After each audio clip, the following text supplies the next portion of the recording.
Howdy there. A few days ago, I wish I had got to it before now, but I saw Arthur Christmas, and I thought it was pretty charming. I'm going to go ahead and give it an 8.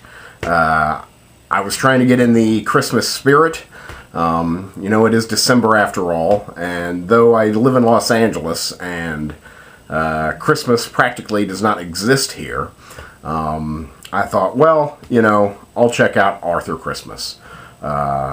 Just to get me in the mood, and it got really good reviews. I didn't the trailers never really made me want to see it.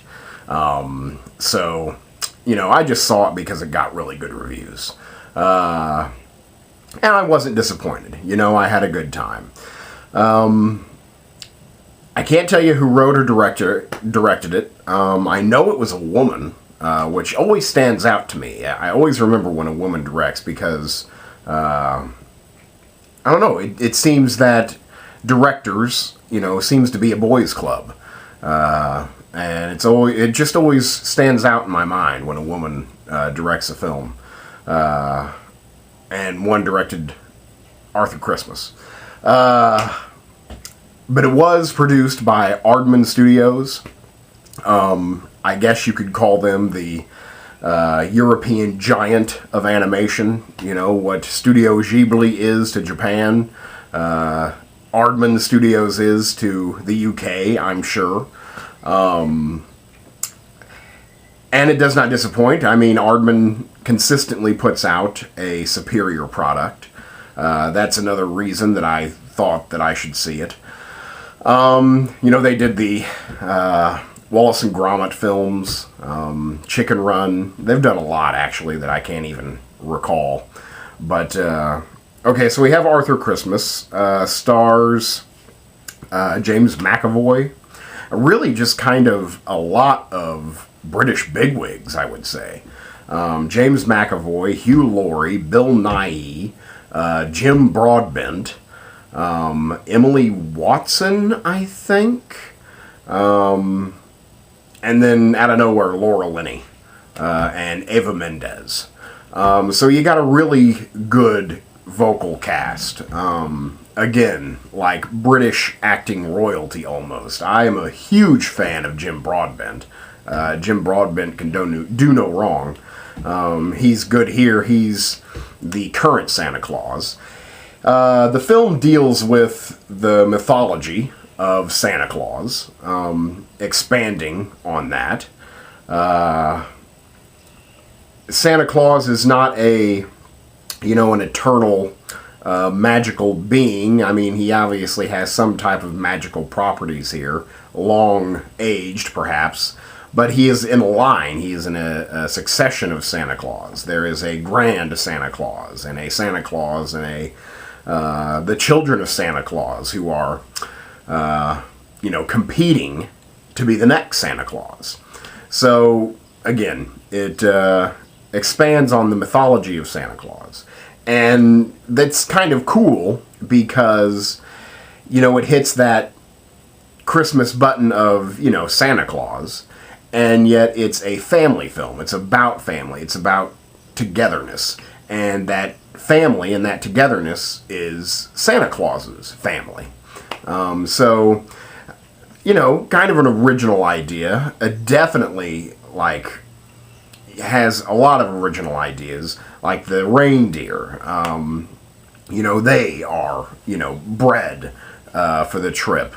They're not, again, eternal magical beings. And, Santa flies a spaceship, a UFO, in this film. So, and it looks like a sleigh. So it has some interesting stuff going on. Some, things you probably wouldn't think of. The animation is really good. Everything looks sharp. Everything kind of had like this tint of blue to it. I guess that kind of leads me into the reason I'm not giving it a higher score than an 8, which is still phenomenal, is the movie was so quiet. It was so subdued. I never really got caught up it never really swept me up in like the joy of the story or the spirit of the season, if you will. I mean, it made me happy. You know, it made me feel warm inside, don't get me wrong. But I never felt overjoyous, which, you know, I think the best of the Christmas films can do.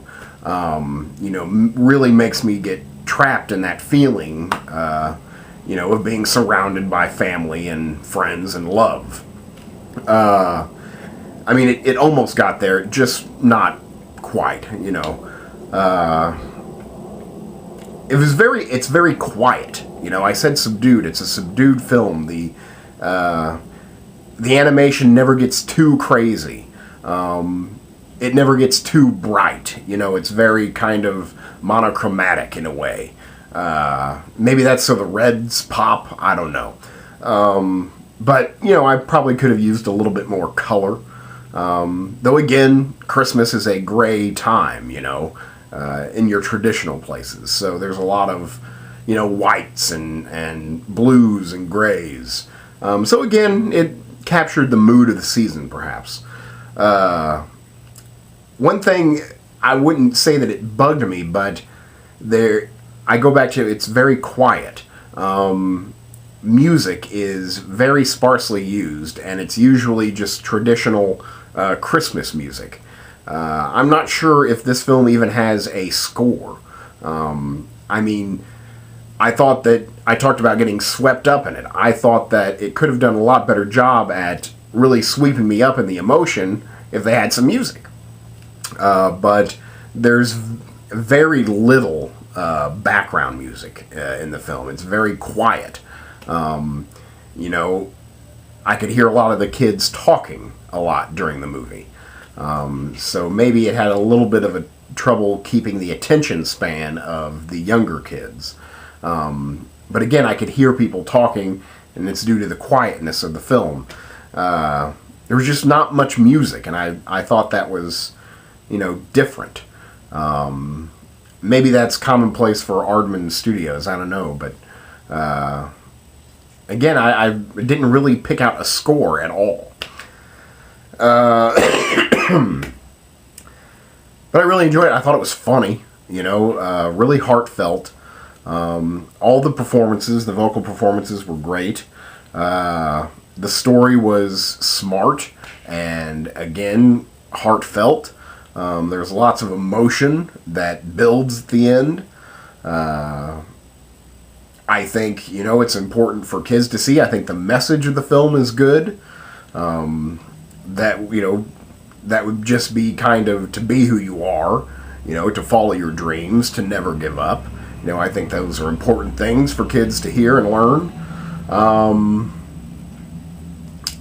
In a nutshell, if you're a fan of British comedy, because this is a British film, if you're a fan of British comedy, of just British actors, you know, then see this film.